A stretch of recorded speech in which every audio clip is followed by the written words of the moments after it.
இயேசு கிறிஸ்துவின் இனிய நாமத்தில் உங்கள் அனைவரையும் வாழ்த்தி இந்த ஆராதனைக்கு வரவழைக்கிறோம். மறுபடியும் சபையிலே கூட முடியாத நிலைமையிலும் இல்லங்களில் ஆராதனை நடந்து வருவதற்காக ஆண்டவரிடத்திலே நன்றி சொல்லுகிறவர்களாய் காணப்படுவோம். ஒவ்வொருத்தரையும் இயேசுவின் நாமத்தில் ஆசீர்வதித்து இந்த ஆராதனையில் பங்கு பெற அழைக்கப்படுகிறீர்கள். தொடர்ந்து ஆயத்தமாய் இருப்போம். பரிசுத்த நற்கருணை எடுக்காதவர்கள் இன்று 10 மணியிலிருந்து 1 மணி வரைக்கும் நீங்கள் சபையிலே வந்து உங்களுடைய நற்கருணையை பெற்றுக்கொண்டு போகலாம். நினைவிலே வைத்துக் கொள்ளுங்கள். ஜெபிப்போம். அன்பின் ஆண்டவரே, இம்மட்டும் எங்களோடு கடந்து வந்த தேவன் இனிமேலும் வழி நடத்துவீர் என்று நாங்கள் விசுவாசிக்கிறோம். நீர் உடைய பிள்ளைகளை நீர் பாதுகாத்து வந்திருக்கிறேன். தேவையெல்லாம் சந்தித்து வந்திருக்கிறேன். வேலைகளை நீர் கொடுத்திருக்கிறேன். போக்கிலையும் மரத்திலையும் நீர் பாதுகாத்து இருந்திருக்கிறேன். உடைய நாமத்துக்கு நாங்கள் மகிமை செலுத்துகிறோம். இந்த நாளன்று இந்த ஆராதனையிலே நாங்கள் கடந்து செல்லும் போதும் துதி நேரத்தை உடைய கருத்திலே ஒப்பு கொடுக்கிறோம். துதி நேரத்தை நீர் ஆசீர்வதியும். துதி நேரத்திலேயும் உம்முடைய பிரசன்னம் வல்லமையாய் காணப்பட வேண்டிக் கொள்ளுகிறோம். வேத வசனத்துக்காக நன்றி சொல்லுகிறோம். வேத வசனத்தை தியானிக்கும் போது சத்தியம் எங்கள் மத்தியிலே வர நீர் கிருபை தாரும். நீர் பேசும் ஆண்டவரே, உம்முடைய பிள்ளைகள் கேட்க ஆயத்தமாக இருக்கிறார்கள். இந்த நாளென்றும் ஆண்டவரே, லெந்து நாட்களிலே முதல் ஞாயிறிலே நான் கடந்து செல்லும் போதும் உபவாசம் எடுக்க வேண்டும் என்று தீர்மானம் எடுத்துக்கொண்டு இருக்கிற பிள்ளைகளை நீர் ஆசீர்வதியும். அநேக காரியங்கள் செய்ய வேண்டாம் என்ற நம்பிக்கையை நீர் ஆசீர்வதியும். உதவி செய்யும் ஆண்டவரே. இந்த நாளை முழுமையாய் உங்களுடைய கருத்திலே ஒப்புக் கொடுக்கிறேன். இந்த ஆராதனையும் உங்களுடைய கருத்திலே ஒப்புக் கொடுக்கிறேன்.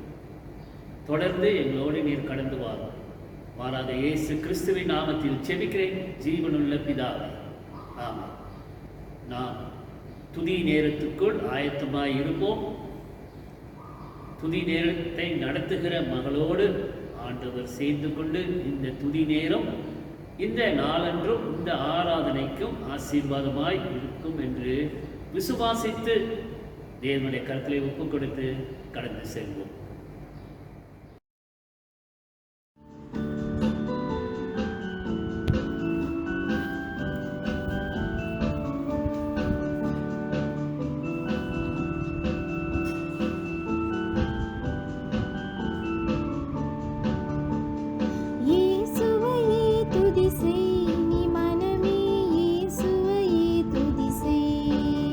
கிறிஸ்தேசுவை துதி செய், நீ மனமே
எஜமானனே,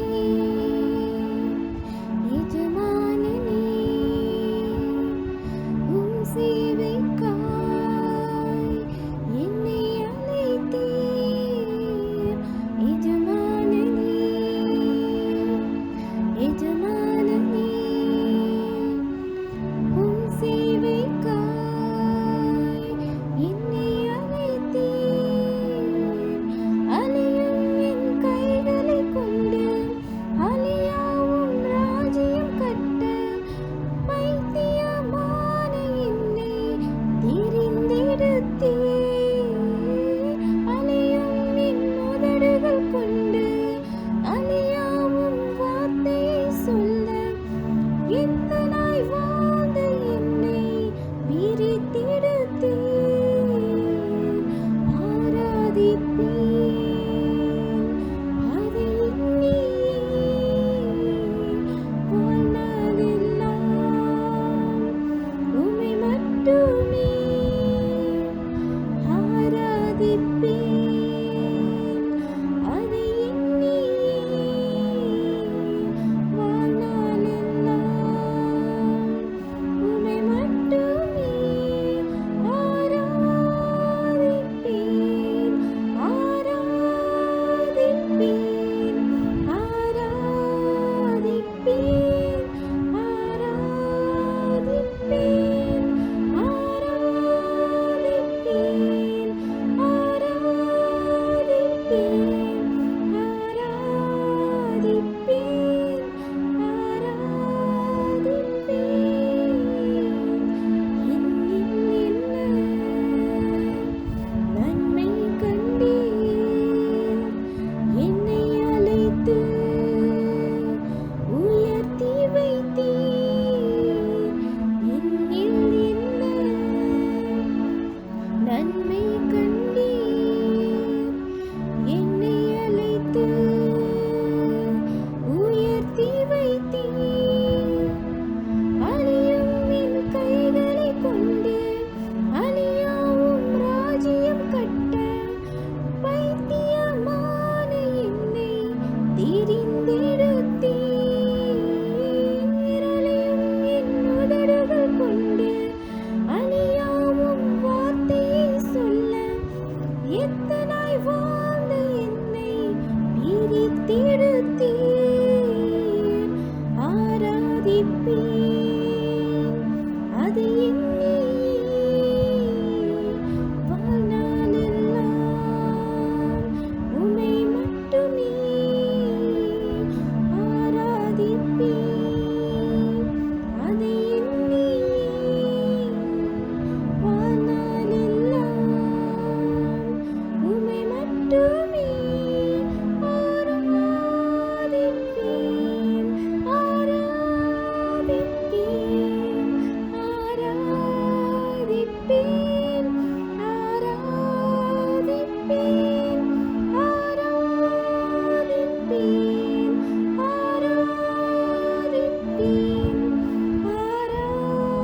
ஆராதிப்பேன், ஆராதிப்பேன், ஆராதிப்பேன், ஆராதிப்பேன், ஆராதிப்பேன், ஆராதிப்பேன்,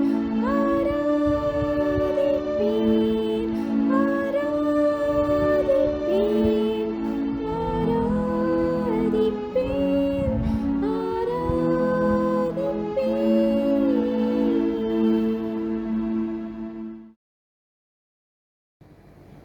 அன்பான தேவனே, இந்த நேரத்திலையும் இந்த துதி நேரத்திலே எங்களோடு நீர் கடந்து வந்து பாடல்களை ஆசீர்வதித்தீர், பாடுகிறவர்களை ஆசீர்வதித்தீர், வழி நடத்துகிற மகளோடும் நீர் சேர்ந்து கொண்டேன். உம்முடைய பிரசன்னம் எங்கள் மத்தியிலே இருந்ததுக்காக நன்றி சொல்லுகிறோம். எங்கள் துதி உம்முடைய பிரசன்னத்திலே எட்டி இருக்கும் என்று நாங்கள் விசுவாசிக்கிறோம். துதியின் மத்தியில் வாசம் செய்கிற தேவனே, எங்கள் துதியின் மத்தியிலே நீர் இருந்து கடந்து வந்ததுக்காக நன்றி சொல்லுகிறோம் ஆண்டவரே. இந்த நாளென்றும் எங்களுடைய மாநாட்டுக்காக நாங்கள் செபிக்கிறோம்.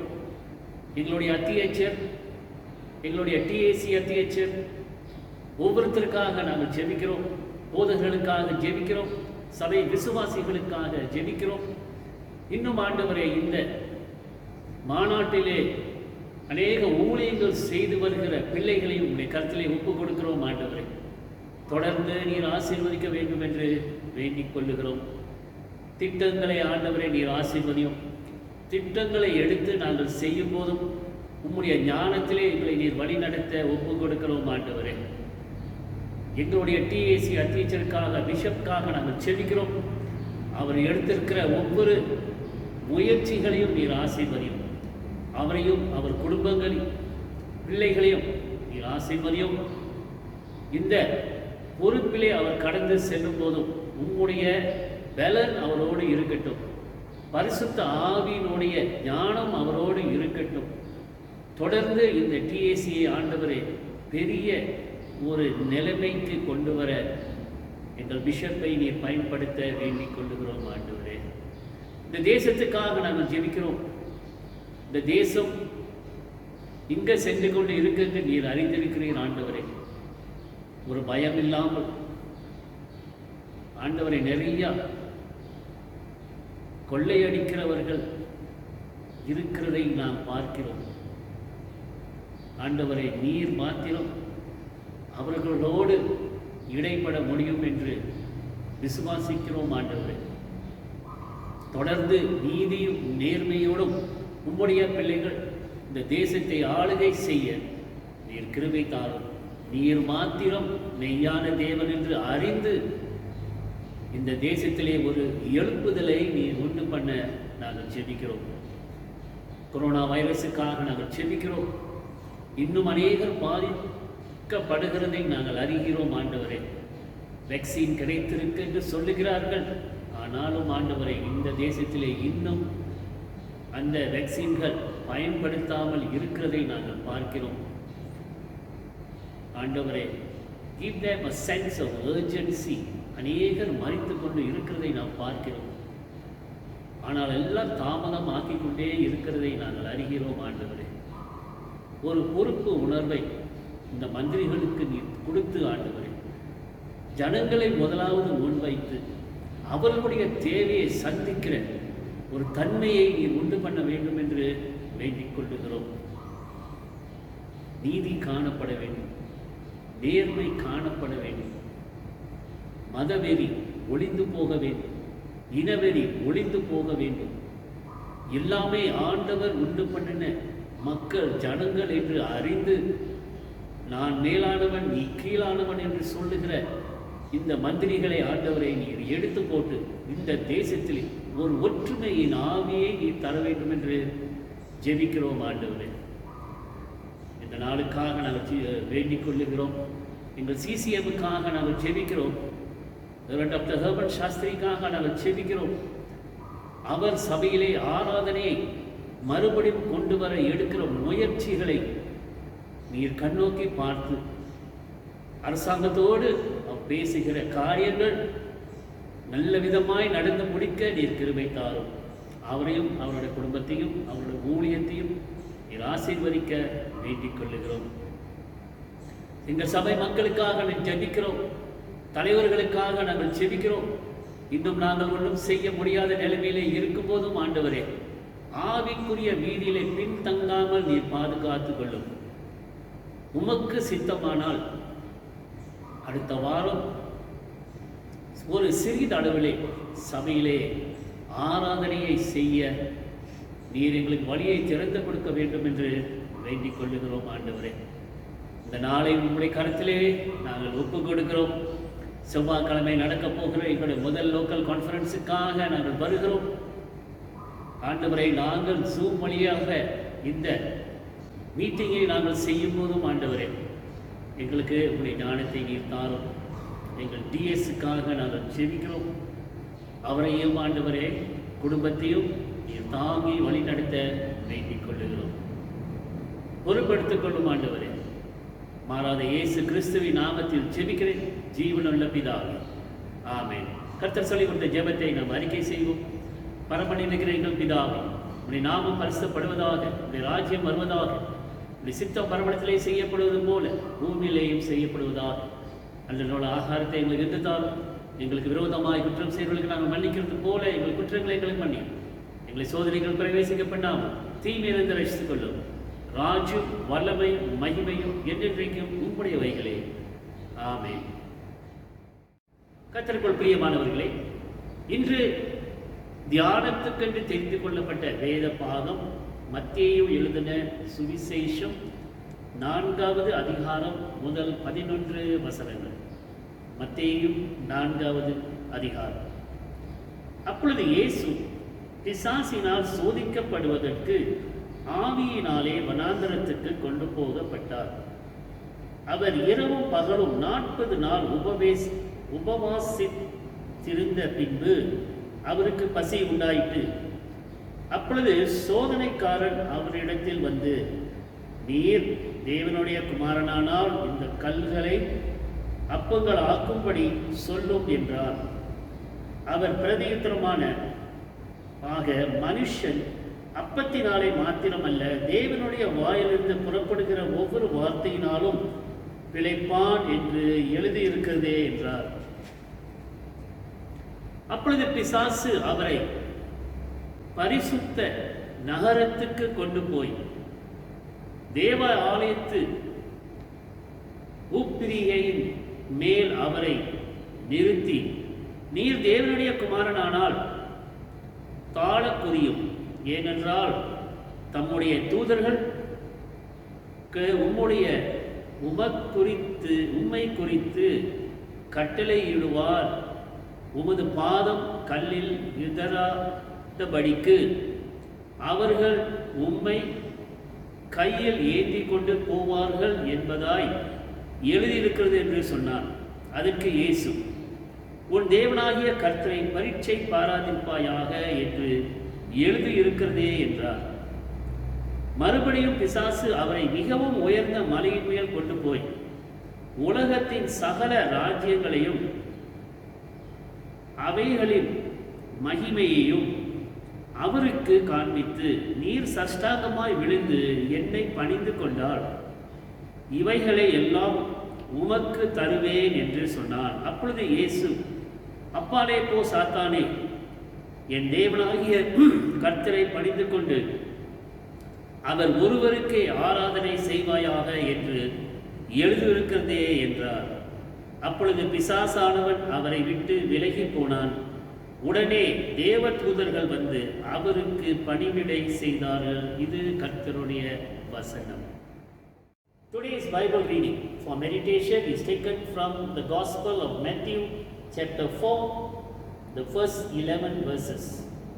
Matthew chapter 4. Then Jesus was led by the Spirit into the wilderness to be tempted by the devil. And when he had fasted 40 days and 40 nights, afterwards he was hungry. And when the tempter came to him, he said, if you are the Son of God, command that these stones become bread. And he answered and said, it is written, man shall not live by bread alone, but by every word that proceeds from the mouth of God.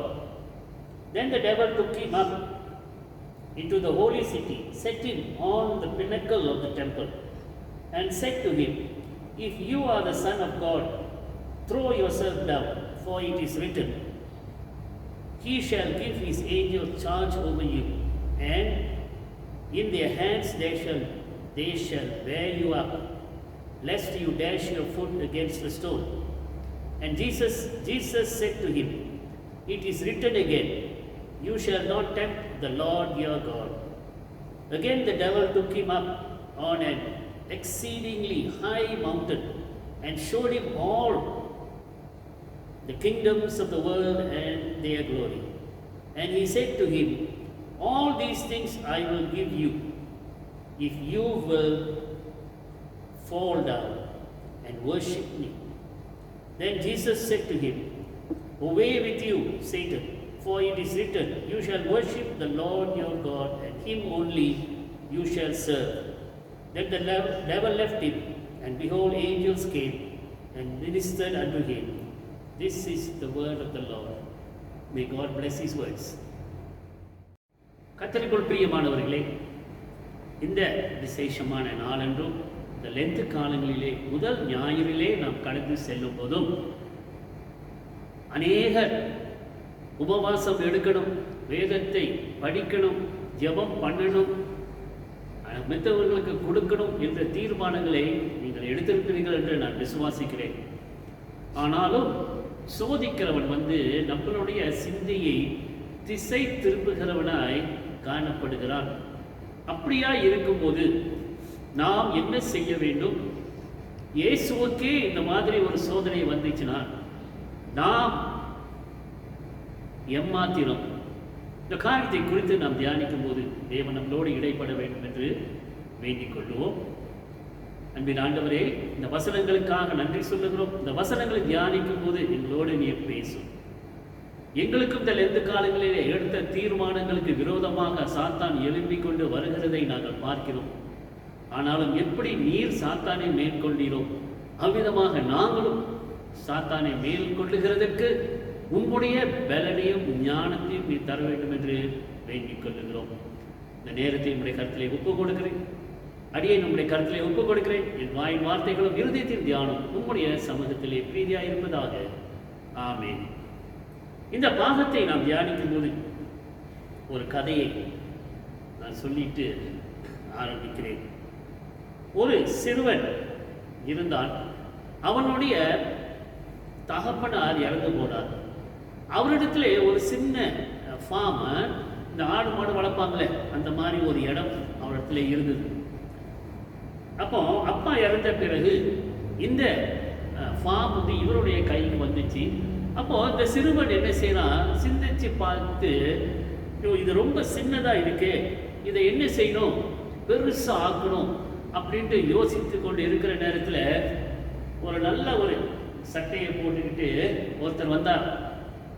வந்து சொன்னாராம், ஐயா நீ பார்க்கறதெல்லாம் நான் உனக்கு கொடுக்குறேன், நீ எந்த இடம் உனக்கு வேணுமோ அது எல்லாம் இலவசமாக நான் உனக்கு கொடுக்குறேன் அப்படின்ட்டு அவர் இடத்துல சொல்லியிருக்கேன். அப்போ அந்த பையனுக்கு ரொம்ப சந்தோஷம். ஆனால் ஒரு நிபந்தனை, நீ எங்க ஆரம்பிக்கிறியோ அந்த இடத்துல திருப்பி சேரணும். அப்போ இந்த சின்ன நிலத்திலே அவருடைய அப்பாவுடைய பிரேதம் அடக்கம் பண்ணப்பட்டு இருக்கு. அப்போ அந்த மனுஷன் சொன்னாராம், ஐயா நீ இங்க ஆரம்பி, நீ எவ்வளவு தூரம் நீ போக முடியுமோ அவ்வளவு தூரம் நீ போ. 1 கிலோமீட்டர், 5 கிலோமீட்டர், 10 கிலோமீட்டர் சுத்திட்டு நீ வா, திரும்பி என்ன செய்யணும், இங்கே தான் வரணும். அப்போ அந்த இடத்தை எல்லாம் நான் என்ன செய்வேன், உனக்கு இலவசமாய் கொடுப்பேன் என்று அவர் சொன்னார். அப்போ அந்த சிறுவனுக்கு ரொம்ப ஆசை வந்துருச்சு. போனா 3 கிலோமீட்டர் போகணும், 3 மைல், 3 மைல்னா ஒரு 4.5 கிலோமீட்டர், இல்லை 6 கிலோமீட்டர் போகணும். அவன் போக போக அவனுக்குள்ள அந்த இது எல்லாம் எனக்கு வேணும்னு அந்த பேராசையின் ஆவி அவனிடத்திலே வந்து அப்போ போறான். 12 கிலோமீட்டர் போறான். மத்தியானத்துக்குள்ள அவன் அந்திக்குள்ள அவன் திரும்பி சேர்ந்துடணும். அப்போ 15 கிலோமீட்டர் போயிட்டான். ஆனா என்ன, அவனுக்கு ஒன்றும் கொண்டு போகலை, தண்ணி கொண்டு போகலை, ஆகாரம் கொண்டு போகலை, குடும்பத்துக்கு குட் பை சொல்லாம அப்படியே போயிட்டான். ஏன், அந்த பேராசையின் ஆவி. அப்போ அங்கே போயிட்டு 15 கிலோமீட்டர் போயிட்டு திரும்பி வரணுமே, சூரியன் அஸ்தமிக்கிறதுக்கு முன்னால. ஸோ அவன் என்ன சார் 15 கிலோமீட்டர் சரி போகிறான். காலெல்லாம் அப்படியே இதாகிடுச்சு, தண்ணி தாகம். திருப்பி 15 கிலோமீட்டரு நடந்து வர்றான்.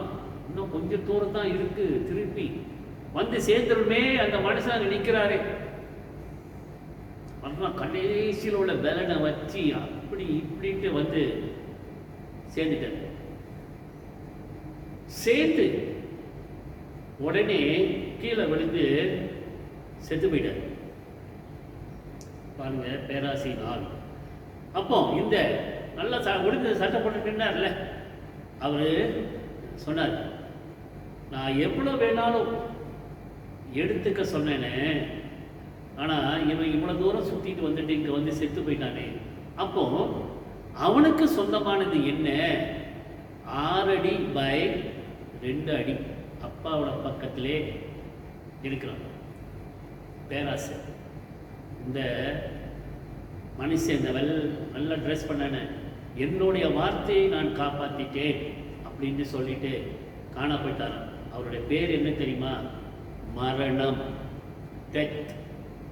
ஸோ அப்படித்தான் இந்த காலத்திலே நடந்து கொண்டு இருக்குது. நீங்கள் நினைப்பு வச்சிருந்தீங்க, இல்லை நீங்கள் கேட்டிருந்தீங்க சொன்னால், போன வாரம் 3 காரியத்தை குறித்து நான் சொல்லியிருந்தேன். இன்றது என்ன 3 காரியம்? ஒன்று மாம்ச இச்சை, இன்னொன்று கண்களின் இச்சை, இன்னொரு வாழ்க்கையின் பெருமை. இந்த 3 காரியத்தை குறித்து இன்றைக்கு நாம் இந்த பாகத்திலே பார்க்க இருக்கிறோம். நினைக்கிறேன் 1 யோவான் 2வது அதிகாரத்திலே நாம் இந்த வார்த்தையை நாம் தியானம் செய்தோம். அப்போ இவனுக்கு என்ன ஆயிடுச்சு? மரித்து போனான், ஒண்ணுமே இல்லாமல் போயிட்டு அப்பாவோட கல்லறை பக்கத்திலே அவனை பதிச்சு வச்சாங்க என்று பார்க்கிறோம்.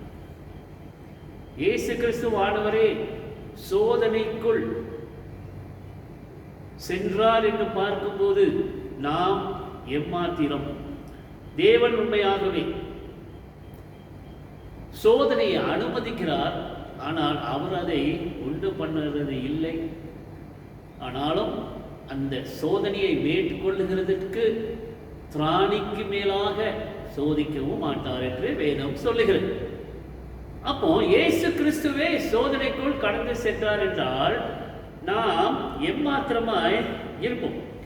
அப்போ 3 காரியம் நம்மளுடைய வாழ்க்கையிலே முக்கியமாய் இருக்குது. அதே நேரத்திலே இயேசுவனுடைய வார்த்தையின் மூலமாய் 3 காரியங்கள் நாம் கற்றுக்கொள்ளுகிறோம். ஒன்று ஆகாரம், இன்னொன்று ஐடென்டிட்டி, நான் யார், நான் எப்படிப்பட்டவனாய் இருக்கணும். 3வது ஆண்டவரை துதிக்கிறவனாய் காணப்பட வேண்டும்.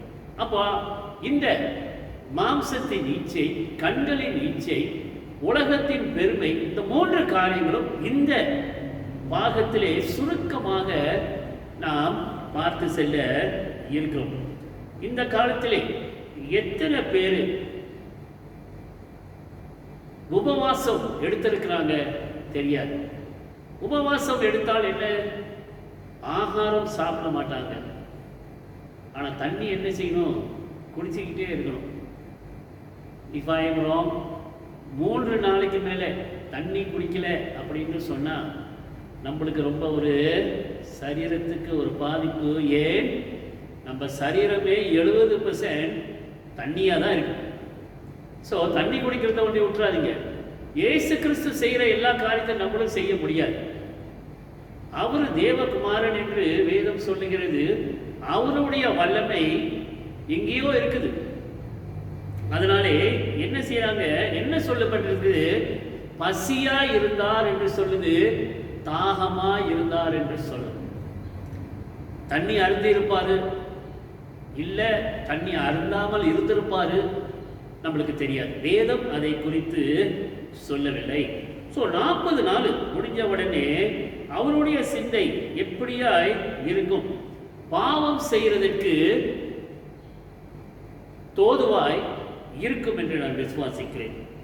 ஸோ இந்த 3 காரியத்தை குறித்து நாம் சற்று தியானிக்கும் போது, ஆண்டவரோடு ஒப்பிட்டு பார்க்கும்போது இந்த 3 காரியமும் அதிலே காணப்படுகிறது. மாம்சத்தின் இச்சை, கண்களின் இச்சை, வாழ்க்கையின் பெருமை. ஸோ முதலாவது என்ன பார்த்தோம் என்று சொன்னால், சரீரத்தின் இச்சை, the need for food. இயேசு கிறிஸ்து 40 நாள் உபவாசம் எடுத்து வந்ததின் நிமித்தம் எப்படியா இருந்திருப்பாரு? களைச்சி போய் இருந்திருப்பாரு. நீங்க இந்த லெந்து காலத்திலே ஃபாஸ்டிங் பண்ணி பாருங்க, 24 மணி நேரம். இன்னைக்கு நீங்க டின்னர் ஸ்டார்ட் பண்றீங்களா, நாளைக்கு டின்னர் தான் எடுக்கணும். ஆனால் நடுவில் தண்ணி கொஞ்சம் குடிச்சிக்கிட்டு தான் இருக்கணும். இந்த காலம் சூட்டில் தண்ணி குடிக்கலை அப்படின்னு சொன்னால் நம்ம சரீரத்தில் உள்ள எல்லா ஆர்கன்ஸும் பாதிக்கப்பட்டு போயிடும். அப்போ நீங்க 40 நாள் உபவாசம் எடுத்துட்டீங்க, அதன் பிறகு எப்படியா இருக்கும்? சரீரத்தின் இச்சை வரும். எதை சாப்பிடலாம் அப்படின்ட்டு சரீரத்துக்கான ஒரு சிந்தனை, ஒரு யோசனை வந்து கொண்டு இருக்கும். இவ்வளவு தூரம் நான் உபவாசம் எடுத்துட்டேனே, அதனாலே எனக்கு நல்லா சாப்பிடணும். நான் உண்மையாக சொல்கிறேன், 40 நாள் நீங்கள் உபவாசம் எடுத்துகிட்டு நல்லா சாப்பிட நினச்சிங்கன்னா உங்களால் சாப்பிட முடியாது. ஏன் வயிறு அப்படியே சுருங்கி போயிடும். அப்போ நீங்கள் இவ்வளோ சாப்பிட்டாலும் வயிறு நிறைஞ்ச மாதிரி நம்மளுக்கு இது இருக்கும். அப்போ ஆண்டவர் என்ன செய்கிறாரு, அவரிடத்துல போய் பாருங்க, எப்படியாய் இந்த சாத்தானு கேள்வியை கேட்கிறான். நீங்க 4வது அதிகாரம் 3வது வசனத்தை நாம் வாசித்தோம் என்று சொன்னால், இங்கிலீஷ்ல நான் வாசிக்கிறேன். If you are the son of God, நீர் தேவனுடைய குமாரனா இருந்தால். அப்போ பாருங்க, அந்த கேள்வியை போடுறாரு. நீ இருந்தால், நீ இருப்பியோ இல்லையோ எனக்கு தெரியாது, ஆனால் அப்படியே நீ இருந்தால் நீ என்ன செய்ய, இந்த கல்களை அப்பமாக்கி நீ உன் பசியை தீர்த்து கொள்ளு. ஏன்னா வேதம் அப்படித்தான் சொல்லுது. பாருங்க, சாத்தான் ரொம்ப இதா அவன் என்ன செய்யறான், சோதிக்கிறான் என்று பார்க்கிறோம். அப்பொழுது ஆண்டவர் என்ன செஞ்சிருக்காரு, அவர் என்ன வார்த்தை கொடுத்திருக்காரு, man shall not live by bread alone. மனிதன் அப்பத்தினாலே மாத்திரம் பிழைக்கிறது இல்லை, ஆனால் தேவனுடைய வார்த்தையிலிருந்து புறப்படுகிற ஒவ்வொரு வார்த்தை நிமித்தம் அவன் பிழைப்பான் என்று சொல்லியிருக்கிறார். அப்போ ஆண்டவருக்கே என்ன முதல் சோதனை கொடுக்கிறான் என்று சொன்னால், மாம்சத்தின் இச்சையை கொடுக்கிறான் என்று பார்க்கிறோம். ஆனால் இயேசு என்ன செஞ்சாரு, அந்த இச்சையை மேற்கொண்டார் என்று வேதத்திலே நாம் பார்க்கிறோம். ஏவாள் இருந்தாங்க, ஆதாம் இருந்தாங்க, அவங்களுக்கு கிடைச்ச அந்த இச்சையை மேற்கொள்ள முடியவில்லை. அப்பொழுது அவங்க சாத்தானுடைய சூழ்ச்சிக்கும் ஞானத்துக்கும் கீழே விழுந்தார்கள் என்று பார்க்கிறோம். அப்போ முதலாவது என்ன செய்கிறாரு, இந்த சாத்தான் சரீரத்தின் இச்சையை வைத்து இயேசு கிறிஸ்துவை சோதிக்கிறார். எங்கே ஆதாம் ஏவாள் கீழே விழுந்தார்களோ அதே இடத்துல ஆண்டவர் என்ன செய்கிறாரு, இந்த இச்சையை மேற்கொள்ளுகிறார் என்று வேதத்திலே நாம் பார்க்கிறோம். அதுதாங்க நம்மளுடைய ஆண்டவர். உறுதியா இருக்கிறார். இது செய்ய மாட்டேன் என்றால் அதை செய்யவே மாட்டார். நீ என்ன என்னை சோதிச்சாலும் சரி, எனக்கு ஆண்டவருடைய வார்த்தை முக்கியமாய் இருக்குது. நானே உலகத்துக்கு அப்பமாய் இருக்கிறேன் என்று சொன்ன ஆண்டவர், அவரே அப்பமாய் இருக்கும்போது எப்படி சாத்தானுடைய சூழ்ச்சிக்கு இணங்கி போவார்? ஒரு பெரிய கேள்வி. ஆனால் நாம் என்ன செய்வோம், சுலபமாய் கீழே விழுந்துடுவோம். ஏன், அநேக இன்ஸ்டன்ட் ஃபுட்ஸ் எல்லாம் நிறைய காணப்படுகிறதை பார்க்கிறோம். இந்த கொரோனா வைரஸ் காலத்திலே அநேக பிஸ்னஸ் எல்லாம் அடைக்கப்பட்டு போயிருக்கு. ஆனால் இப்போ என்ன, எல்லாம் திறந்து வச்சிருக்கிறதை நாம் பார்க்கிறோம். அதனாலே உபவாசம் எடுத்தால் முதலாவது சாத்தான் எங்க சோதிக்கிறான், மாம்சத்தின் இச்சையை வைத்து சோதிக்கிறான் என்று நாம் பார்க்கிறோம். இரண்டாவது காரியம் என்ன அப்படின்னு சொன்னா, நம்மளுடைய மூன்றாவது காரியம் நான் சொன்னேன் என்னது, மாம்சத்தின் இச்சை, கண்களின் இச்சை, நம்மளுடைய வாழ்க்கையின் பெருமை. அப்போ ரெண்டாவது இது என்ன அப்படின்னு சொன்னா, நான் யார் உலகத்துக்கு தெரியணும். நேரத்தில் இந்த இன்டர்நெட்டை பார்க்கும்போது இந்த உலகத்திலே பெரிய பணக்காரன் யார் அப்படின்ட்டு சில லிஸ்ட் போடுவாங்க, 10 பேர் போடுவாங்க. இப்போ பில் கேட்ஸ் 2வது இடத்துல இருக்கார், முதலாவது ஒரு மெக்சிகன் மேன் இருக்காரு. ஓகே, இத்தனையோ பில்லியன் அவங்களுடைய சொத்துடைமையாய் இருக்குது என்று நாம் பார்க்கிறோம். அப்போ அது அவங்களுக்கு என்ன கொடுக்குது, ஒரு பெருமையை கொடுக்குது. நான் உலகத்திலே பெரிய பணக்காரன் அப்படின்ற ஒரு சிந்தை அங்கே வரப்படுகிறது. அப்போ இங்க என்ன செய்யறாரு, இந்த சாத்தானானவர் நீ தேவனுடைய குமாரனானால், சரி, எந்த இடத்துக்கு கொண்டு போனாரு? நல்ல உயர்ந்த இடத்துக்கு கொண்டு போனார் என்று பார்க்கிறோம். இந்த devil took him to the holy city and had him stand on the highest point of the temple. If you are the Son of God, throw yourself down, for it is he will command his angels concerning you. அப்போ அவர் என்ன சொல்றாரு? நீ தேவனுடைய குமாரன் ஆனால். So ஆண்டவராகிய இயேசு கிறிஸ்து இந்த சாத்தான் இடத்திலே அவர் தான் தேவனுடைய குமாரன் என்று ப்ரூஃப் பண்ணுறதுக்கு ஒரு சூழ்நிலை கிடையாது. ஏன்னா சாத்தானுக்கே தெரியும் இவர் தேவனுடைய குமாரன். ஸோ இயேசு கிறிஸ்து மறுபடியும் நான் தான் தேவனுடைய குமாரன் என்று ப்ரூஃப் பண்ணுறதுக்கு அவசியமும் இல்லை, தேவையும் இல்லை. அப்போ நாமும் எப்படி இருக்கிறோம்? அப்படியான ஒரு தாழ்மை. நான் யாரு? பரவாயில்ல, நான் ஒன்றுமே இல்லை என்றாலும் பரவாயில்ல, ஆண்டவர் என்னை தெரிந்தெடுத்து கொண்டிருக்கிறார், அதுவே எனக்கு போதும். நான் அங்கிருந்து குதிச்சு தேவன் என்னோடு தேவனுடைய குமாரன் என்று இயேசு கிறிஸ்துவுக்கு ப்ரூஃப் பண்ண வேண்டிய அவசியமே இல்லை. ஆனால் இந்த காலத்திலே நம்மளுடைய இது எப்படியா இருக்குது?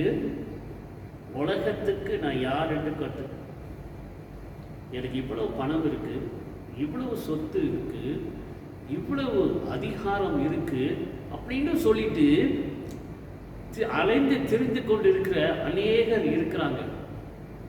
ஒரு ஒரு ஒரு மாணவன்கிட்ட போய் கேட்டீங்க, ஏன்பா நீ என்ன படிக்கிறீங்க? அக்கௌண்ட்ஸ் படிக்கிறியா? இல்லைடா இன்ஜினியரிங் படிக்கிறியா? டாக்டருக்கு படிக்கிறியா? அப்படின்ட்டு சொல்லி அவங்ககிட்ட கேட்கும்போது அவங்க என்ன சொல்லுவாங்க பதில்? இல்லை, சமூக சேவைக்குன்ட்டு நான் இது பண்ணுறேன் அப்படின்ட்டு. இல்லை, அந்த மாதிரி ஒரு எண்ணம் இருக்குது. நான் எவ்வளோ பணம் சம்பாதிக்கிறேன், நான் என்ன ஒரு ஸ்பெஷலிஸ்டாக இருக்கிறேன், என் பேர் இருக்கணும், என் பேர் நல்லா உயர்ந்ததாக இருக்கணும் அப்படின்னு சொல்லிட்டு அந்த சிந்தையில் தான் மனுஷன் இந்த காலத்தில் கடந்து சென்று கொண்டு இருக்கிறான்னு தவிர இயேசு கிறிஸ்து சேவிக்கப்படுகிறதுக்கு வரலை, சேவிக்கிறதுக்கு வந்தார் அப்படின்ட்டு. எத்தனை பேர் டாக்டர் சொல்லுவாங்க, இதுக்காண்டி தான் இருக்கிறேன். நான் கவர்மெண்ட் சர்வீஸில் வேலை செய்கிறேன், சம்பளம் போதுமானது இல்லை, ப்ரைவேட் செக்ஷனுக்கு போனால் நான் 10,000 வழி 20,000 வழி கூட நான் சம்பாதிப்பேன். மனுஷனுடைய எண்ணம் எங்கே? பணம். பணம் இல்லைன்னு சொன்னால் ஒன்றும் இல்லை. ஸோ அப்படியான ஒரு இது. ஸோ ஆண்டவர் என்ன செய்யணும்? குதிச்சா தான் அவருக்கு மகிமை இல்லவே இல்லை. அவர் குதிக்கலனாலும் பரவாயில்ல, அந்த இடத்துல இல்லாமல் இருந்தாலும் பரவாயில்ல, அவருடைய மகிமை தான். அல்லேலூயா. யாரும் அதை எடுத்துக்கொள்ள முடியாது, யாரும் அதை எடை போட முடியாது. ஆண்டவருடைய மகிமை. அப்போ அவருக்கு எந்த ப்ரைடும் தேவையில்லை.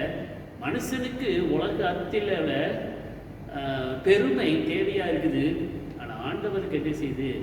தேவையில்லாமல் இருக்குது. அப்போ அவர் என்ன பதில் கொடுக்கிறார் என்று பார்த்தோம் என்றால், it is written again, you shall not tempt the Lord your God.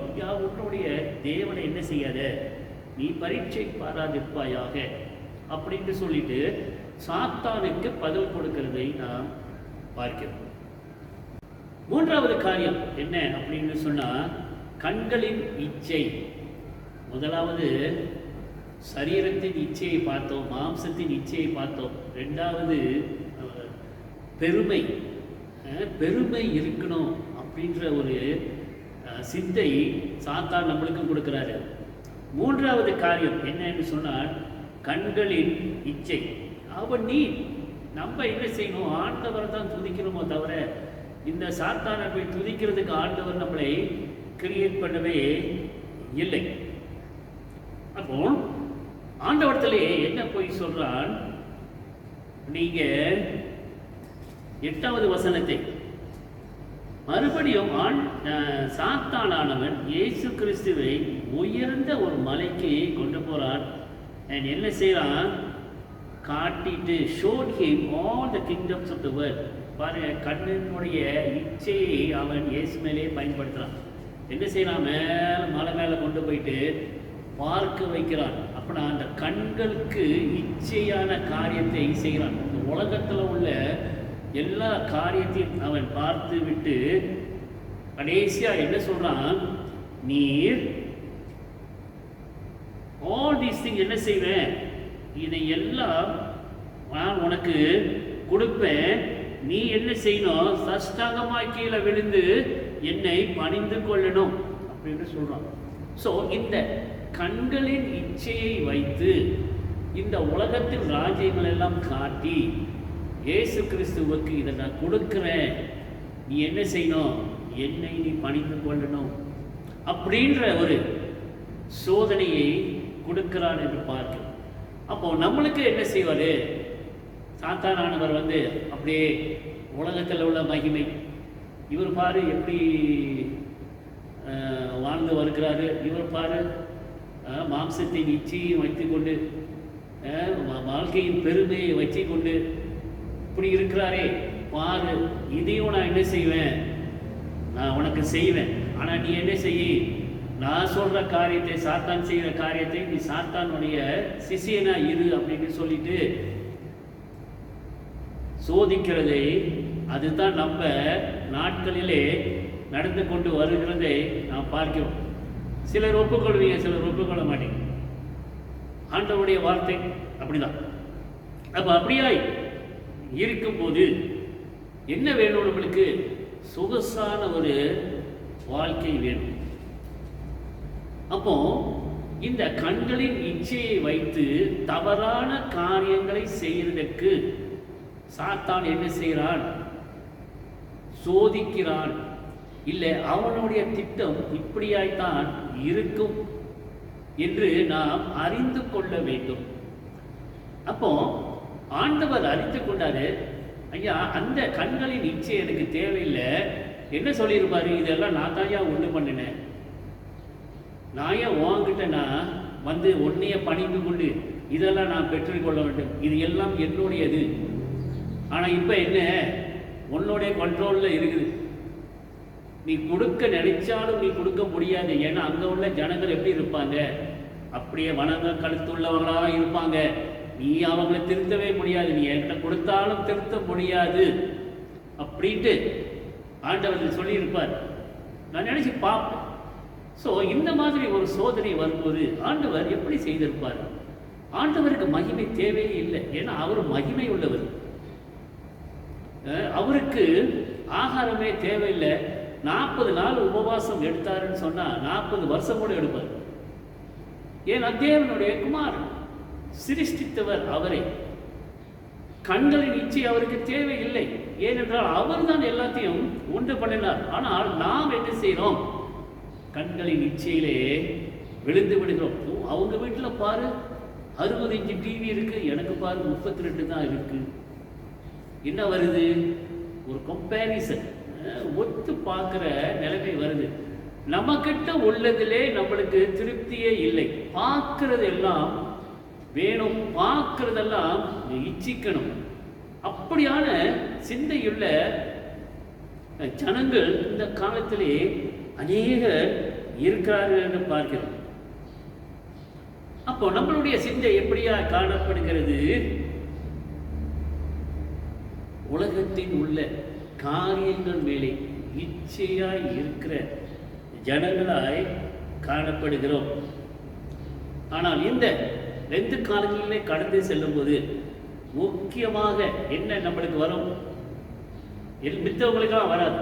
இந்த உண்மையா உபவாசம் எடுக்கணும்னு நினைக்கிறவங்க, இல்லை உண்மையாய் வேதத்தை படிக்கணும்னு நினைக்கிறவங்க, இல்லை பார்வை கண்களின் இச்சைகளுக்கு கீழ்ப்படியாதவங்க, இவங்களுக்கு தான் சோதனை வரும்.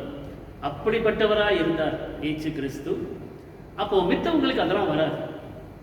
ஏன், நீங்கள் எப்போதும் போல போய்கிட்டே இருப்பீங்க, எப்போதும் செய்வதை செஞ்சிக்கொண்டே இருப்பீங்க. ஆனால் அவங்களுக்கு சோதனை வராது, ஏன்னா சாத்தானுக்கு தெரியும். அதனால் சோதிக்க வேண்டிய அவசியம் இல்லை. எப்பொழுது நாம் ஆண்டவருக்கு உண்மையும் உத்தமமாக இருக்கணும்னு நினைக்கிறோமோ அப்பொழுது தான் சோதனை வரும். அதனால் இந்த லெந்து காலங்களை கடந்து செல்லும் போது கவனமாக இருங்க. சாத்தான் யாரை விழுங்கலாம் அப்படின்னு சுத்தி கொண்டு இருக்கிறான். அந்த சூழ்ச்சிக்கு கீழே விழுந்துடாதீங்க. சிந்தித்து பார்ப்போம், நம்மளுடைய வாழ்க்கை எப்படியாய் இருக்குது. இன்னைக்கு நம்ம சபைக்கு போகக்கூடாத, போக முடியாத நிலைமையிலே நாம் காணப்படுகிறோம். சில என்னென்ன காரியங்களை செய்ய இருக்கிறாள் என்று ஒரு காரியம், 4 காரியம் சொல்லி முடிச்சது. ஒரு போயும் அப்படின்னு சொன்னா அது இருக்குது. Some go to church to laugh and talk. சிலர் பாருங்க சபைக்கு வருவாங்க, சிரிக்கிறதுக்கும் பேசுறதுக்கும் தான் வருவாங்க. ஓ இவ்வளோ நாள் உடனே ரொம்ப நாள் நான் சந்திக்கலையே, ஓ இந்த கொரோனா வைரஸ்னால இவ்வளோ நாள் நான் சந்திக்கலையே அப்படின்ட்டு என்ன செய்ய வருவாங்க, சிரிக்கிறதுக்கும் பேசுறதுக்கும் வருவாங்க. Some go to take a walk. ஒரு நடை, சரி ரொம்ப நாள் ஆச்சு சபைக்கு போய் உங்களோட நடக்க போயிட்டு வருவோமே அப்படின்ட்டு. Some go there to seek a lover. ஐயா எப்படியாச்சும் காதல் பண்ணுறதுக்கு யாரையாச்சும் கிடைக்குமா அப்படின்ற ஒரு சிந்தையோட போவாங்க. Some go there to fashion, the fashions to discover. மித்தவங்க எப்படி அணிந்து கொண்டு வராங்க, அவங்களுடைய ஃபேஷன் என்ன, சாரி போடுறாங்களா ஸ்கர்ட் போடுறாங்களா அப்படின்ற ஒரு பார்வையை பார்க்குறதுக்கு வருவாங்க. Some go there to wink and nod. சில பேர் கண்ணடிக்கிறதுக்கு வருவாங்க, தலையாட்டிக்கிட்டு கண்ணடிக்கிறதுக்கு வருவாங்க. But few go there to worship God. எத்தனை பேர் உண்மையா ஆண்டவரை துதிக்கணும்ட்டு வருவாங்க.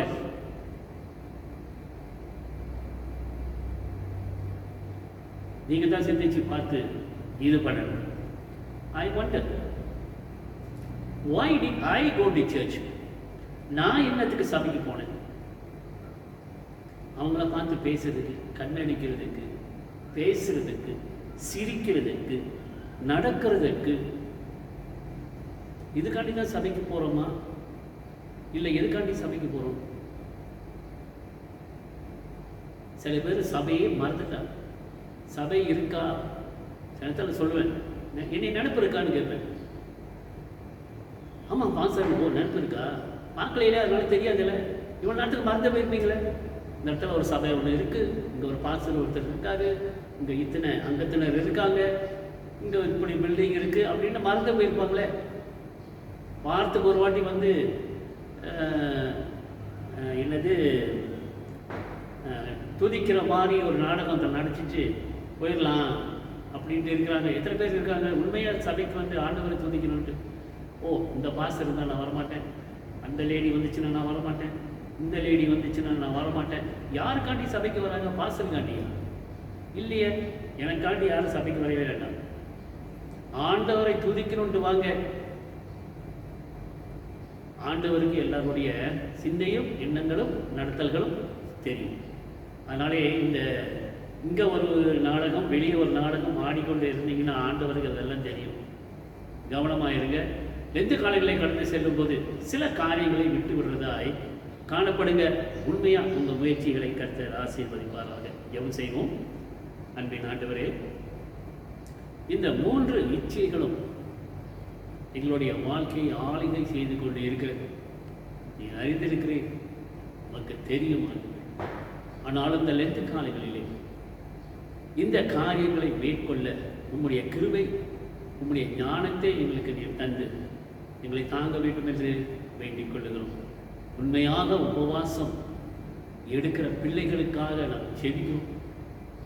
ஆண்டவரை, இந்த சோதனைகளை கடந்து செல்லும் போதும் நீர் இயேசு கிறிஸ்துவினுடைய வல்லமை அவர்களோடு கொடுத்து அவர்கள் செய்கிற இந்த உபவாசத்தை நீர் ஆசீர்வதிக்க வேண்டும் என்று ஒப்பு கொடுக்கிறேன். ஆண்டவரே, தொடர்ந்து இந்த நாளுக்காக நன்றி சொல்லுகிறோம். பரிசுத்த நாட்களை எடுக்க வருகிற பிள்ளைகளுக்காக நாங்கள் நன்றி சொல்லுகிறோம். தொடர்ந்து உங்களுடைய பிரசன்னம் இந்த சபையை ஆளுகை செய்யட்டும்.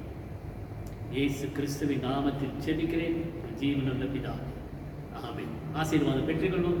நம்முடைய கர்த்தராகிய இயேசு கிறிஸ்துவுடைய கிருபை, பிதாவாகிய தேவனுடைய அன்பு, பரிசுத்த ஆவியானவருடைய ஐக்கியமும், தேவ வழி நடத்தும் தேவ சமாதானம் நம் அனைவரோடும் கூட இப்பொழுதும் எப்பொழுதும் சதா காலங்களிலும் இருப்பதாக. ஆமென், ஆமென், ஆமென். எல்லாரும் சேர்ந்து, என் ஆத்மாவே கர்த்தரை சோஸ்திரி, என் முழு உள்ளமே பரிசுத்த நாமத்தை சோஸ்திரி, என் ஆத்மாவே கர்த்தரை சோஸ்திரி, கர்த்தர் செய்த சகல உபகாரங்களையும் மறவாதே. ஆமென்.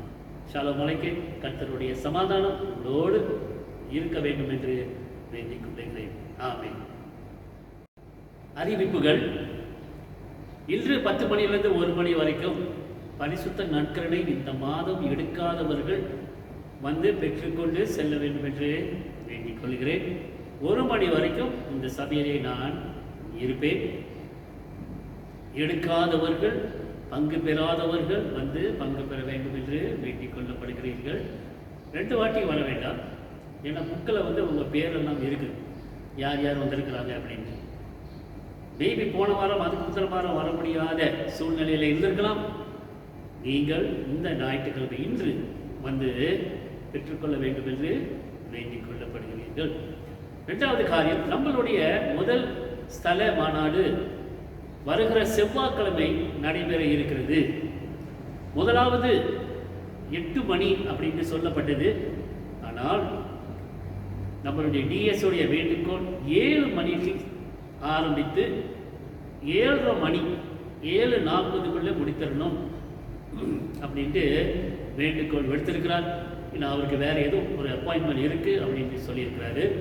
அதனாலே செவ்வாய்க்கிழமை மாலை 7 மணிக்கு நம்மளுடைய முதல் லோக்கல் கான்ஃபரன்ஸ் ஜூம்லே நடைபெற இருக்குது. எல்லாரும் வந்து எல்சிசியில் உள்ள எல்லாரும் வந்து கலந்து கொள்ள வேண்டும் என்று தாழ்மையாய் வேண்டிக் கொள்ளப்படுகிறீர்கள். ஆண்டவருடைய வழிநடத்தல் நம்மளோடு இருக்கும். 1/2 மணி நேரத்திலே முடிச்சிடணும் அப்படின்ட்டு வேண்டுகோள். 3வது காரியம், இப்பொழுது ஆராதனைக்கு சில திறப்பு கொடுத்திருக்கிறார்கள் என்று பார்க்கிறோம்.